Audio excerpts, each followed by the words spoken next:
Sponsored by Bangtak, Sustainable Business Development in Harmony with the Environment and Society. Hosting the APEC 2012 summit this year leaves two ambitions for Russia. For one, it is a stage to strengthen economic cooperation with Asia and Pacific countries, and to revitalize the city of Vladivostok as a new potential economic hub for the Far East region connecting Eurasia.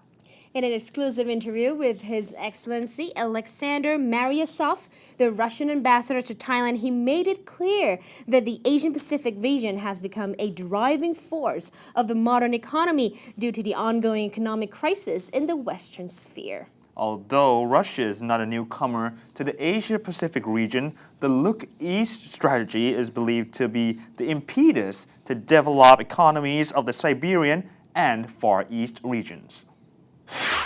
Thank you very much, Your Excellency, for joining us today. First of all, can you tell us the outcomes of the APEC summit of this year? Was it as expected by Russia?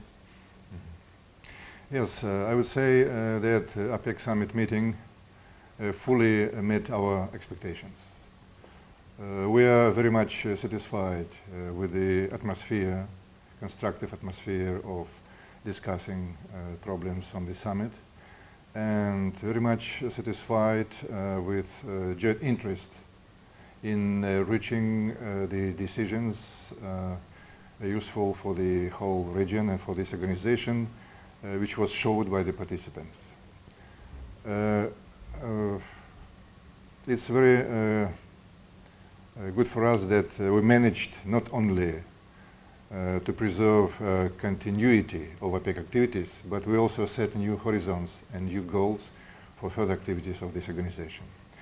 APEC Summit once again proved to be a very good platform for exchanges of views, of various ideas, and finding solutions to the existing challenges and problems. The summit supported our majority of our initiatives in four priority spheres, namely this capital and trade liberalization, regional economic integration, food security, reliable supply chains, and innovation growth.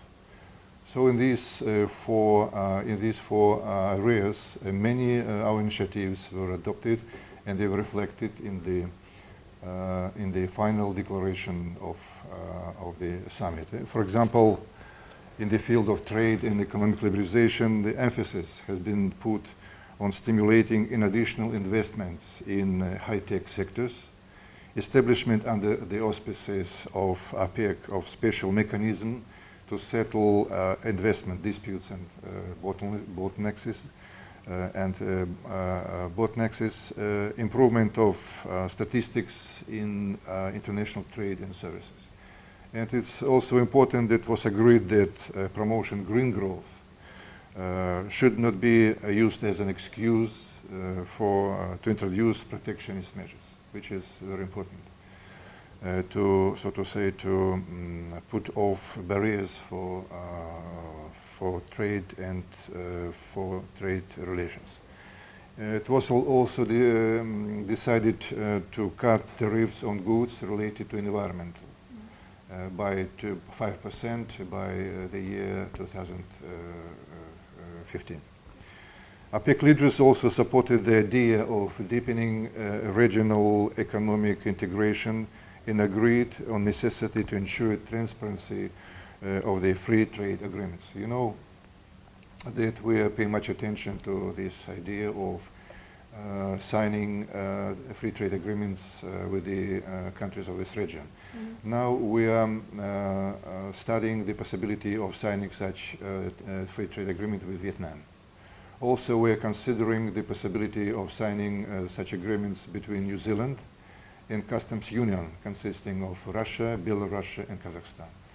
So it's very important for us that such agreements be transparent, and we can use them for the benefit of Russia and for the benefit of other countries. So in many other fields and security, food and innovation. In the declaration it was reflected the adoption of many other approaches. I wouldn't call them all, but it's all in the declaration. It was fixed in the declaration. Mm-hmm. So was there any worries about Vietnam's economy right now? About? Vietnam's economy. Well, this is a kind of pilot project. We sort of selected Vietnam because we have quite developed relations with Vietnam, and we have many common interests and many good projects, so that we decided to start with that country. Okay. But it doesn't mean that we are not going to study the possibility of signing such agreements with other countries, especially these ASEAN countries. We'll do it in the next. On being the host of APEC, what are the importance of focusing on the Look East strategy, like shifting most of the energy trade to Asia? Am I correct? Yes, you're right. You see that it's clear to everybody that Asian Pacific region now becomes a locomotive of economic growth. It practically is a driving force of the present day of contemporary economy. Because in the conditions of stagnation of European economy, American economy, this region becomes the leader in practically in all spheres, in trade, in investments, in economy development.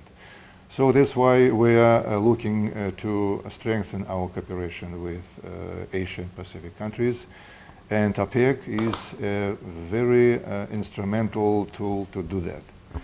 So at the same time, we understand that integrating into the economy space of Asia and Pacific will also help to develop economy of our Siberian region and Far East region. And taking into account Russian access to the WTO, so we believe that close cooperation within the framework of APEC would be a good opportunity for Russia to deepen its involvement in regional cooperation and benefit very much from the possibilities of APEC economies.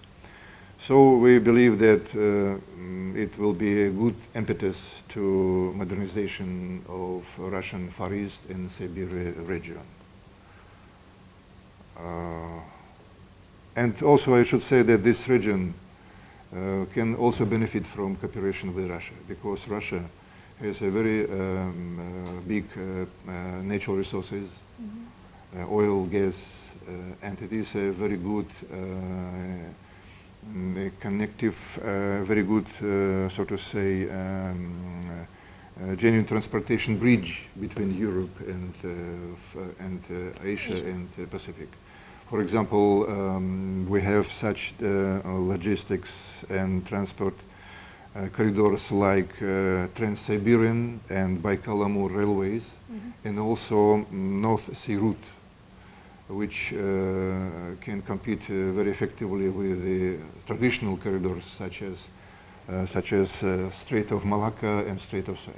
So it's our advantage to use these routes for developing trade and cooperation between Europe and Asia and Pacific region.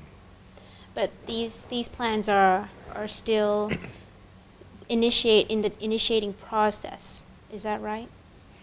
Yes, yes. This we have these rules. They are working. But of course, if we are going to increase the volume of exchanges of cargo, of course it should be modernized. Of course it should be, so to say, better. And we suppose that our partners of APEC economies will contribute to developing and to strengthening this infrastructure, because it's mutual interest to develop these routes. Apart from the progressive economy, the summit's venue, Vladivostok, also has a distinctive feature. More details after the break.